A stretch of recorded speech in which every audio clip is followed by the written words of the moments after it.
Assalamualaikum warahmatullahi wabarakatuh. Hari ini kita akan memahami tentang pusat data dan persebaran data. Oke, ini slide-nya. Pertanyaan sederhananya adalah, ketika kita melihat data segini banyaknya, apa yang ada di pikiran kita? Enggak ada. Karena banyaknya data, kita bahkan tidak tahu mau berbuat apa ya. Jadi, data yang berbentuk seperti ini bisa kita buat histogramnya seperti yang telah kita pelajari di pertemuan yang lalu. Dari histogram kita bisa tahu bahwa puncaknya ada di mana. Terus datanya itu bentuknya kayak apa? Apakah dia normal ataukah tidak? Jadi di sini kita akan melihat bahwa data yang bentuknya mentah atau kacau itu bisa kita peres sehingga kita dapat intisarinya gitu. Pilarnya itu ada dua, bahwa kita punya pusat data dan kita juga punya persebaran data. Pusat data itu akan menjawab mayoritas ada di mana, rata-ratanya apa, kebanyakan orang pilih apa. Kalau persebaran data itu kebalikannya, bahwa kita akan menjawab variasi atau konsistensi data. Misal rata-ratanya 50. Kalau variansinya besar, maka data yang kita ambil dari situ bisa jadi 100, bisa jadi 200, karena persebaran datanya lebar. Kalau persebaran datanya itu kecil atau konsisten, maka ketika kita ambil data dari yang rata-ratanya 50 tadi, kemungkinan bisa terambil 60, 70, masih dekat dengan 50. Nah, itulah kenapa kita perlu mempelajari pusat data dan persebaran data, sehingga kita kalau ngambil data dari situ tuh ketahuan kira-kira kita akan dapat nilai berapa. Pusat data sebagai titik gravitasi.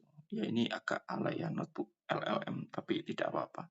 Cukup membantu untuk menggambar-gambar saya, tapi akan tetap coret-coret. Min rata-rata keseimbangan. Rumusnya ada di sini ya. Jumlah semua nilai dibagi dengan total observasi. Gambarannya itu ada di sini. Bahwa rata-rata itu mencoba mencari nilai atau titik keseimbangan. Misal, di sini saya punya angka 1, 2, 4. Rata-ratanya berapa? Rata-rata itu dapat dicari dengan menjumlahkan semuanya, lalu kita bagi dengan banyaknya data. Di sini banyaknya data ada 1, 2, 3. Oke, jadi 1 tambah 2 tambah 4 bagi 3. Berapa nih berarti? 7 bagi 3. Ketemu angkanya. Coba bagi 3, 2,3. Oke. Jadi sifatnya itu mencari tengah-tengah. Tapi dia punya kelemahan, yaitu ini. Dia sangat sensitif terhadap nilai yang ekstrim. Semisal, yang 4 saya ganti 100.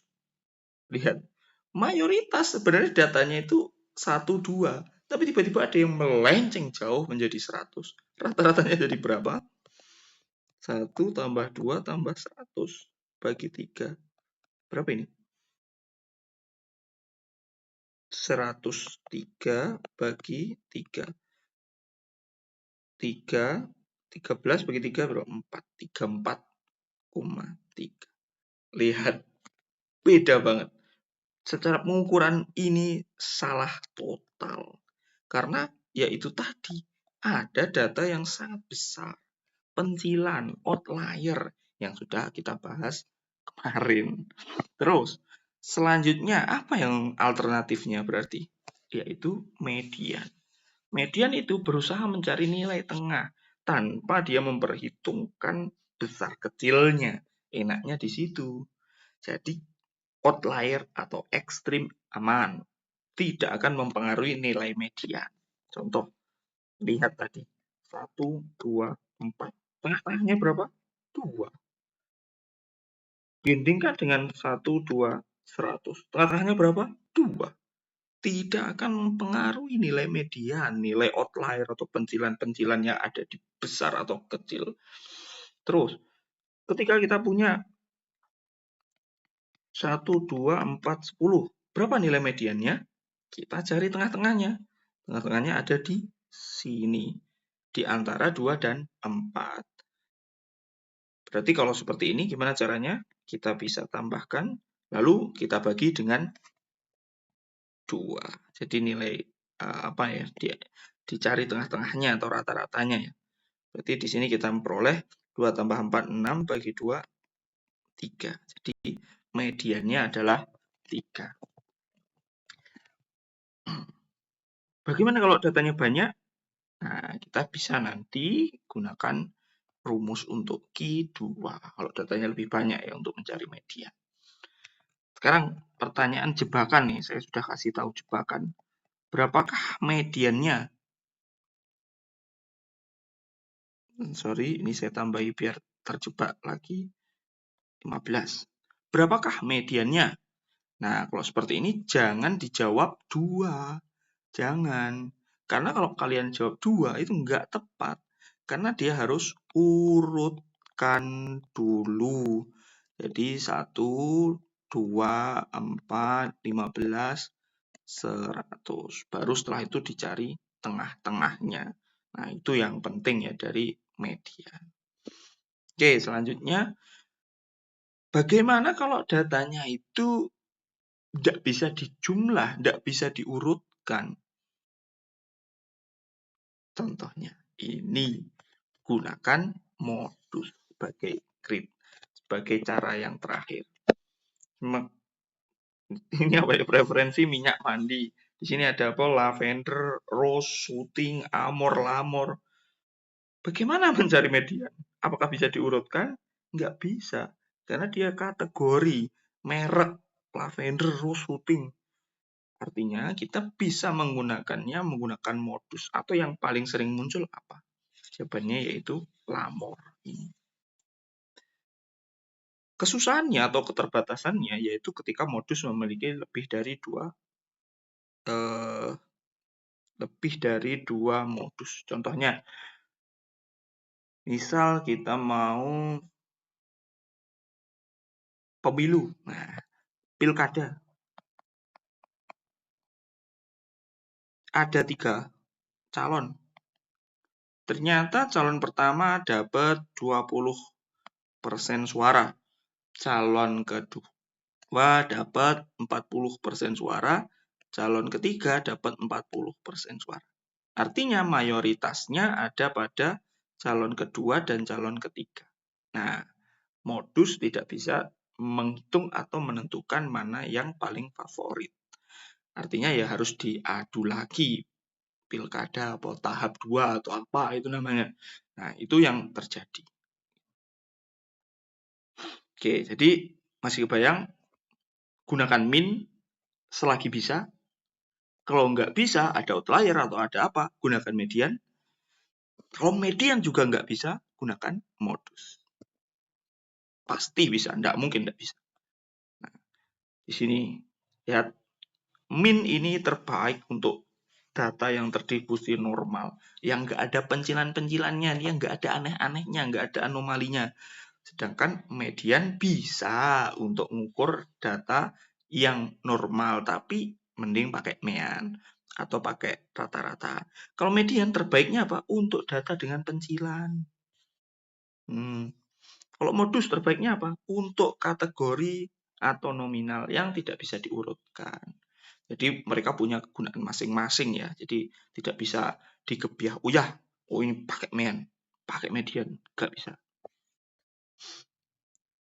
Sekarang kita punya sebuah paradoks, sebuah yang mendasari kenapa persebaran data itu menjadi penting. Di sini kafe disurvei, rata-rata penjualannya 50, sama-sama 50. Di Ontario 50, di Orange Country juga 50. Tapi persebarannya beda.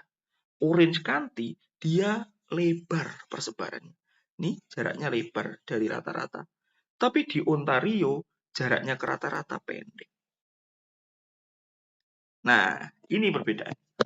Kalau kita ngambil 1 hari, 1 jam di Starbucks Ontario, kemungkinan besar nilai yang kita dapatkan di sekitar 50 karena persebarannya itu merapat.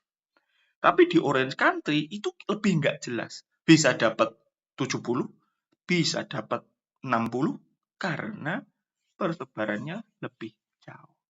Nah, itulah kenapa kita penting untuk mempelajari persebaran data. Salah satu rumus yang paling gampang yaitu range, di mana dia tinggal mengurangi maksimum dengan minimum. Maksimumnya 80, minimumnya 20. Gampang sekali. Tapi kekurangannya adalah kalau datanya sifatnya kalau datanya sifatnya pencilan, wah ini jadi bahaya banget.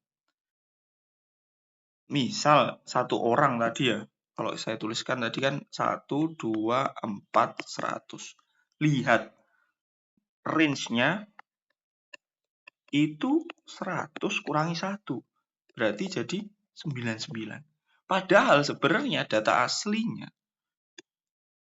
kalau kita lihat aslinya, itu hanya ada di sekitar 124. Berarti secara range aslinya, lihat. Secara range aslinya,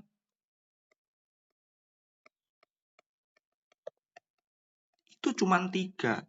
Tapi karena ada outlier, dia jadi 99.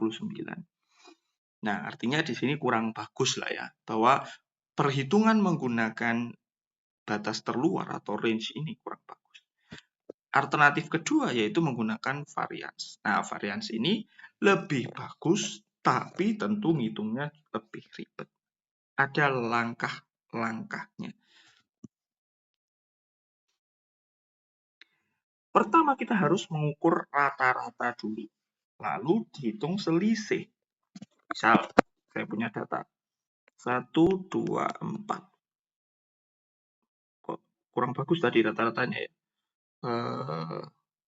Hapus 1, 2, 6. Biar rata-ratanya bagus. Rata-ratanya 1, 2 tambah 6 bagi 3. Kan menghasilkan berapa nih? 9 bagi 3 sama dengan 3. Setelah kita hitung rata-ratanya ini, maka kita bisa menghitung variansi yang biasanya dilambangkan menjadi S-square. Itu setiap data dikurangi rata-rata lalu dikuadratkan. Ditambah data kedua dikurangi rata-rata dikuadratkan.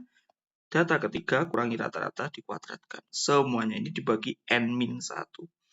Bagi 3 min 1. Nah, beda ya. Kalau rata-rata bagi 3, kalau dia dibagi N-1, dibagi 3 min 1. Baru kita hitung. Min 2 kuadrat, 4. Tambah min 1 kuadrat, 1. 3 kuadrat, 9. Dibagi 2. Di sini dapat 14 bagi 2, 7. Jadi, variansinya adalah 7. Semakin variansi besar, artinya distribusinya semakin lebar. Semakin variansi kecil, distribusinya semakin terkumpul. Itu. Bagaimana dengan standar deviasi? Ya, gampang saja ya. Standar deviasi atau dilambangkan S itu adalah akar dari S kuadrat atau akar dari variansi. Nah, jadi perhitungannya sama sebenarnya dengan variansi ya, tinggal di akar, segitu saja. Kalau kita lihat aturan empiris, ini kita lewati saja, silakan dipelajari di buku sendiri. Kita batasi pada ini bahwa titik tumpu pusat persebaran data dihitung menggunakan 3. Pusat itu min, median, modus seperti yang telah kita jelaskan tadi.